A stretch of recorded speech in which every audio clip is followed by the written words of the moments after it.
Hi, my name's Otto. Welcome to my slideshow on leadership through continuous performance appraisal and quality improvement. As you can tell, I love the outdoors and I also love a good work-life balance. Speaking of work, I have been a nurse for over 20 years and now I'm looking forward to moving forward into a nurse practitioner career, but I also want to make sure that I do keep my work-life balance as it is now, which I feel that it's mostly balanced and I really enjoy the downtime I have outside. I think that balance is part of who I am and what makes me a better person. Now, that being said, I do have some dreams and goals that might cut into that, and they may even overlap between the work and life. Let's take a look at those dreams and goals now. When I first started thinking about becoming a nurse practitioner, I had big dreams of serving in a rural area and having missions that I could go on and help many, many people, whether they were at home or abroad. I really wanted to get involved. I think that continues to be one of my dreams. And I also want to work in a collaborative practice with others who share that dream and possibly run free clinics on portions of my days, or if I have to, open a separate one completely. As George Eliot said, it's never too late to be what you might have been.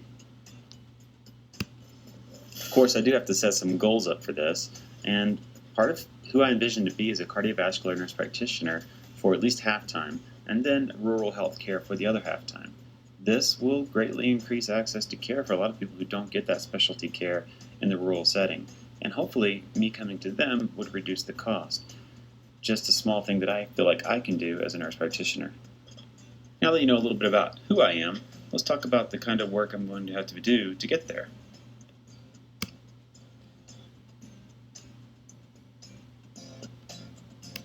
Traditionally, when you hear the word performance appraisal, it might bring up some bitter feelings, but it doesn't have to be that way. If you look at things like HCAHPS, or the Hospital Consumer Assessment of Healthcare Providers and Systems, which is completely available online, it tells us that even at a national level, the Centers for Medicare and Medicaid Services is worried about patient satisfaction. And in addition to that, we send out surveys to patients, we get our annual job reviews, and we get mentor feedback if we're lucky enough to have a great mentor. So that's great, but what do we do with these tools? I mean, really, which way do I go from there? You've got to use these tools to make them work for you. You've got to create goals off this feedback. It's kind of like an instruction manual for your job and your future goals. Take what you've gotten, correct what you've done wrong, and steer the right path for a future that you really, really want.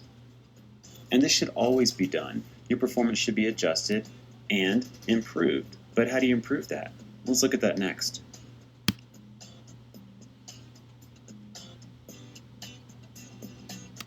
Personally, I'm a huge fan of quality improvement. Things like the Agency for Healthcare Research and Quality, or AHRQ, or the NIH, National Institutes for Health, or the Six Sigma process that all focuses on benchmarking.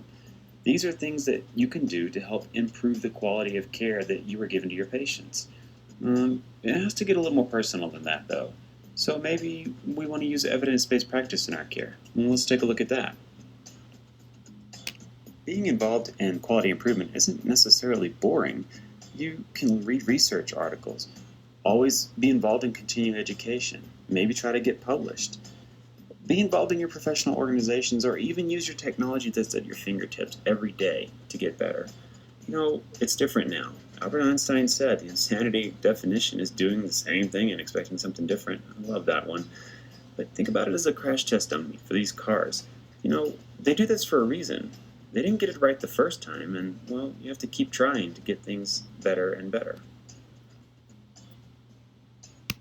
But I want to get on a more personal level. I want to advocate, and I want to advocate to my politicians and spread the word about who I am and what I do, or what's available.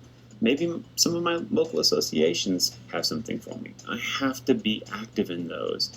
And you should always be using a model. It just helps you get in a structured plan that makes the entire process go easier. Plan, Do, Check, DAC is one of those, and there are others. They're all keys to quality, and as long as you're on some type of quality improvement module, you'll always be getting better.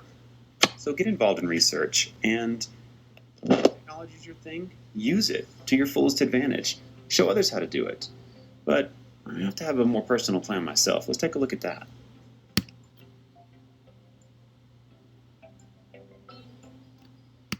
Planning is known to be one of the most important parts of leadership, and that's no different for me. For me, I'd like to have a mentor.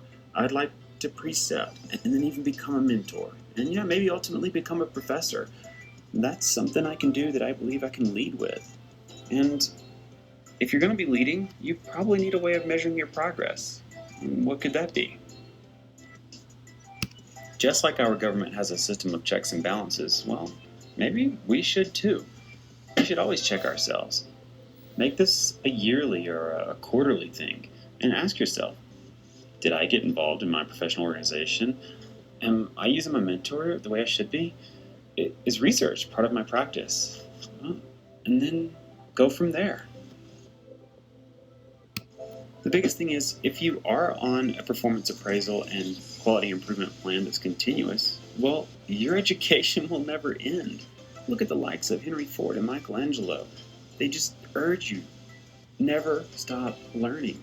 The benefits are incredible. And even The Economist noted that in today's generation, if you don't stay up to date on technology, you're going to get behind, which means you have to be continually learning. One of my plans is to help others learn how to use technology the right way and maybe be a mentor for that. Inevitably, the leadership path to the top does not follow a straight path. It's winding, it's up, it's down, and it's always challenging, which is something that I love.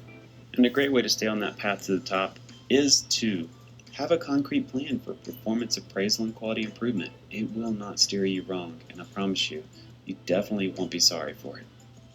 I hope you've enjoyed my presentation.